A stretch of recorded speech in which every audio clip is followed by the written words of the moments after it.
Di basuhan pertama, ya di basuhan pertama saja.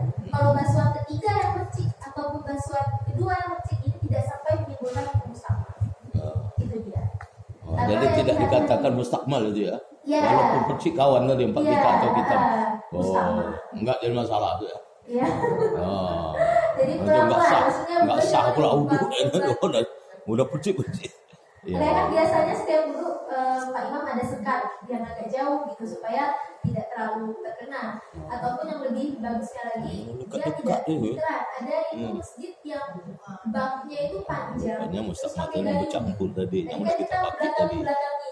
Jadi bercampur. wudhunya tidak langsung dekat-dekatan tapi agak berjauhan. Nah, itu lebih aman lagi. Ya. Jadi benar-benar harus teliti masalah suci dan mensucikan. Terus untuk yang kedua, pertanyaannya apa saja kategori air yang bisa mensucikan, suci mensucikan dan suci tidak mensucikan. Tadi saya ulangi, kalau suci mensucikan jelas air murni ya, dari air hujan, air sungai, air salju, itu jelas itu air mutlak, air suci mensucikan. Yang kedua, air yang suci tapi tidak mensucikan. Tadi pertama ada satu air yang dia tercampur dengan benda suci, tapi sampai larut, tidak bisa dipisahkan. Contoh, air yang tercampur sabun, ini dia suci, kita pegang, tangan kita tidak najis, tapi tidak bisa digunakan untuk wudhu karena tidak mensucikan. Jadi dia percampurannya itu sudah larut menjadi satu, sulit dibedakan, sulit dihilangkan, sulit diangkat. Karena air namanya pun sudah berbeda. Pertama dia air dan sabun, tapi karena sudah tercampur jadi satu menjadi air sabun. Nah, jadi namanya sudah ada perubahan. Dari segi namanya sudah tidak murni, tapi air sabun. Itu juga termasuk hal yang dapat tidak mengesahkan wudhu karena suci tapi tidak mensucikan. Terus yang kedua, ini masih kategori air yang suci mensucikan tadi, bercampur tapi bisa untuk dipisah, tidak larut dalam air. Air genangan daun ataupun genangan kayu, dia berubah warna tapi berubah sebab hal yang suci. Jadi masih bisa untuk digunakan wudhu. Bisa diterima Pak. Berubah warna dan berubah rasa begitu. Iya. Itu berubahnya sebab benda suci. Kayu itu kan suci, daun-daun itu kan suci. Jadi itu nggak bisa untuk uduk gitu. Bisa. Seperti umpama macam air kelapa itu boleh. Air apa Pak? Air kelapa. Air kelapa berbeda. Itu kan udah lain rasanya udah. Nggak boleh. Iya. Sayang banyak kan air kelapa ya. Orang belah kelapa itu banyak kali itu. Apa yang kali cari air itu aja air kelapa ya.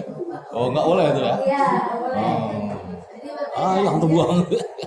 Ambil air duk belah jauh. Ya nggak boleh ya. Ya Bu. Air asin, air laut bisa digunakan. Satu drum air kelapa.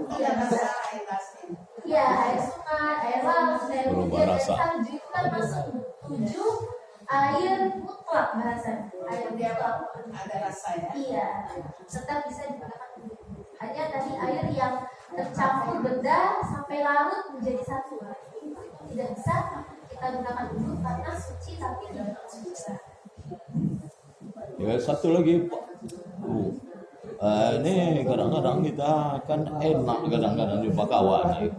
Sambil wudhu ngobrol-ngobrol tuh apa boleh apa gimana tuh ataupun memang tidak membatalkan wudhu. Bagaimana? Tidak membatalkan wudhu kan? Tidak bermasalah dalam wudhu kita. Apakah sah wudhunya itu apa tidak begitu? Nah, sambil wudhu ngobrol ya kan? Macam mana? Sementara wudhu. Itu sah wudhunya apa tidak gitu? Ya, ini pembahasan batal dan tidaknya ya Pak Imam.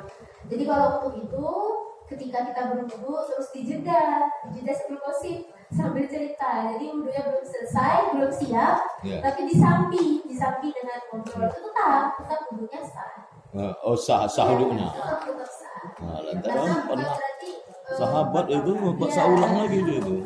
Lantaran dia bertanya, ya. Batal tidak?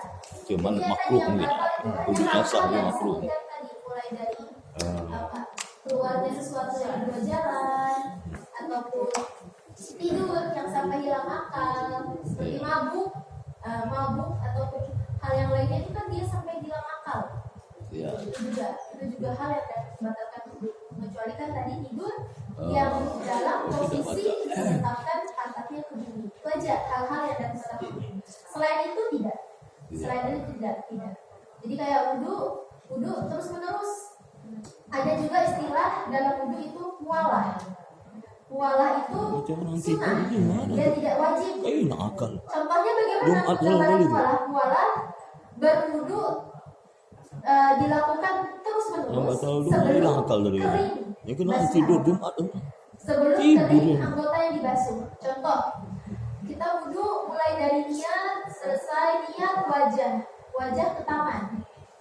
Ternyata tiba-tiba keran mati, kita bingung, aduh ini baru sampai tangan nih, belum selesai, akhirnya pindah ke keran rumah tangga di samping sana, terus baru maaf ada air, akhirnya dibuat wudhu tuh, kan terjeda dengan kita mencari air karena di rumah keran mati ini juga tidak masalah, bisa langsung wudhu, bisa langsung lanjutkan basuhan yang belum kita basuh, karena apa? Yang penting wudhu itu rukunya tertib. Jangan sampai kepala duluan baru niat atau kaki duluan baru kepala. Nah, itu yang membatalkan. Tapi kalau mualah itu mim lamta itu hukumnya hanya sunnah, bukan sampai wajib. Kalau nggak mualah berarti batal, tidak. Ya wudhunya tetap sah, hanya saja kalau mau dapat kesunahan ya diambil. Harus mualah berarti jangan sampai tubuh kering anggota yang dibasuh, wudhunya harus terus. Jadi tadi katanya mabuk membatalkan wudhu, kemudian hilang akal begitu. Ya, hilang akal. Jadi kalau umpama tidur itu kan, apakah bisa membatalkan wudhu? Apanya kita tidur? Iya, tidur. Ketiduran. Iya, ketiduran. Itu bisa batal. Batal. Ini banyak Jumat itu banyak orang tidur gitu. Baru merah mata. Itu apa? Udah batal wudhu dia tuh. Sayang kali tuh. Asal tidurnya menetapkan pantat ke bumi. Jadi Banyak kalau kaum bapak tidurnya nih ada tidur.